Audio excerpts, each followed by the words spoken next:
What's going on, fellow A-plussers? It's your boy Adam Perez back once again with a brand new video review for you guys today, as we're going to be getting into Mandalore Season 3 as we wind up getting ourselves a brand new official trailer tonight. That's right, baby. I just got done watching the Dallas Cowboys whip that ass on the Tampa Bay Buccaneers. Farewell, Tom Brady. And during halftime, we finally got the opportunity to see an official trailer for Mandalorian Season 3. This is a trailer that I was highly anticipating for quite some time since I heard the announcement they were going to be dropping it on Monday Night Football, and it certainly lived up to my expectations. I think just coming in under 2 minutes, but it's 2 minutes of just goodness and getting the hype machine certainly revved up one more time. I mean, we get to see Mandalorians, we get to see Grogu, we get to see new planets, new action sequences. Everything is certainly there, and for me personally, it just feels like the scope of this season is just going to continue to grow and grow. There's an epicness certainly behind it and an importantness. I feel like if out of all the seasons, this is quite an important one for Grogu, and especially Din Djarin in regards to solidifying who he certainly is as a person. So we're going to talk a little bit about Mandalorian Season 3 for you guys today in regards to this trailer. And I got to say, the first thing that really jumped out at me, Mando has a crew. That's right. He's got himself a group of Mandalorians now. It's not just a group of, ragtag bunch of people that he managed to certainly put together at some particular point in time. It does seem as though he gets some Mandalores to go ahead and certainly follow him, clearly catching up to them since the events of the book of Boba Fett, and he's got certainly something to prove. He's got to get his honor back. We even get to see a brief glimpse of the armorer in here as well, and his mission is in fact to go to Mandalore. And I really love the shot in here of getting the opportunity to see the ruins of Mandalore, what looks to be maybe a past temple that used to be on the planet, whatever the case may be. But I cannot wait to see Mandalore on the big screen. I think if you've been following animated series like the Clone Wars and Rebels, this is going to be a really monumental and huge moment for us to see it in live action form. So I'm really excited to kind of see what ruins he finds, what he discovers, what opposition he might come up against when he goes to Mandalore as well. And what's even more fascinating, considering all the Mandalorians that we saw in this trailer, I don't even think that we got the opportunity to see Bo-Katan at all. And you know that she's going to have a significant role to certainly play when it comes to the struggle for power, perhaps in regards to who's going to rule Mandalore. So she wasn't even in this trailer, so maybe we get ourselves a second trailer before March 1st, which is in fact going to be the premiere date for this particular series. They did drop a brand new poster as well with the March 1st date on there, so something to really look forward to if you ask me. Aside from the Mandalorian aspect of things, the Din Djarin and Grogu stuff I think is going to be extra sentimental in here, going back to the father-son relationship. With me now having a son of my own who just turned 1 back in November, it's one of those things where it's like I feel like I've become a sentimental sap since having a kid of my own, and so I am really looking forward to kind of just seeing those moments. And listen, it was a really brave and bold decision by Grogu to leave somebody like Luke Skywalker in order to continue to follow the path.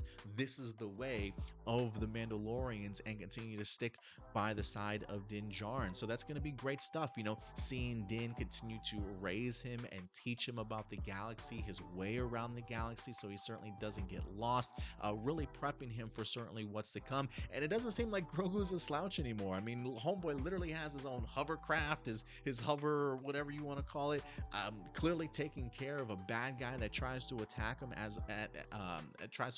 the end of this trailer. So no slouch, and very much an independent kid at this particular point in time in his life. So I'm really fascinated to kind of see what that relationship is going to continue to grow into. And if there is another scene that jumped out at me in here, it's when they're actually in the ship together, and it seems like they're breaking the atmosphere of a brand new planet, getting pounded by rain and by a storm. For some reason, the first thing that comes to my mind when I think of that is, are they going to Dagobah? Because it feels very similar to when Luke Skywalker was landing on Dagobah for the first time. Maybe Din Djarin has done his research and knows that Yoda spent a lot of time there, that there's another fellow species of Grogu Grogu that maybe once used to live there. Maybe thinks he can connect with the Force a little bit more. I don't know. That's just a prediction on my part. But when I see the rain and stuff, that's literally the first thing that certainly comes to mind. We do get to see some quick returning characters in here also. There's also the species of one of the creatures from Rise of the Skywalker was in here. I can't remember what his name was, but he had like a little miniature creature with like the goggles on. Was a scene stealer in Rise of Skywalker, but his race certainly seems to be involved. I don't know if it's the same person that's going to be from that film in here or not. Who certainly knows? And we get to see some great action in the sky. TIE fighters seemingly trying to take down Mando in here. We even get to see a scene of Jedi inside of the Jedi Temple also. It does make me wonder if we've got like 4 or 5 Jedi with their lightsabers at the ready. It looks like somebody's trying to cut into the temple door itself. I wonder if that's Anakin Skywalker on the other side or somebody else. Wouldn't that be pretty trippy if it's literally Hayden Christensen who's come back yet again and they've de-aged him for this particular moment? Like, I do wonder if this is the escape of Grogu from the temple. I'm not quite sure how it's all going to come together, but you give me Jedi and you give me a lightsaber in The Mandalorian, I'm sold, man. I'm sold. So I really cannot wait to see certainly what happens there. But some really great visuals, some returning characters. Like I mentioned, the X-Wing pilot seems like he's given a warning to Mando. It even seems like maybe the scientist from the first season that had captured Grogu, I think there was a quick shot of him in here as well. But it's seemingly all coming together, guys, for a really big,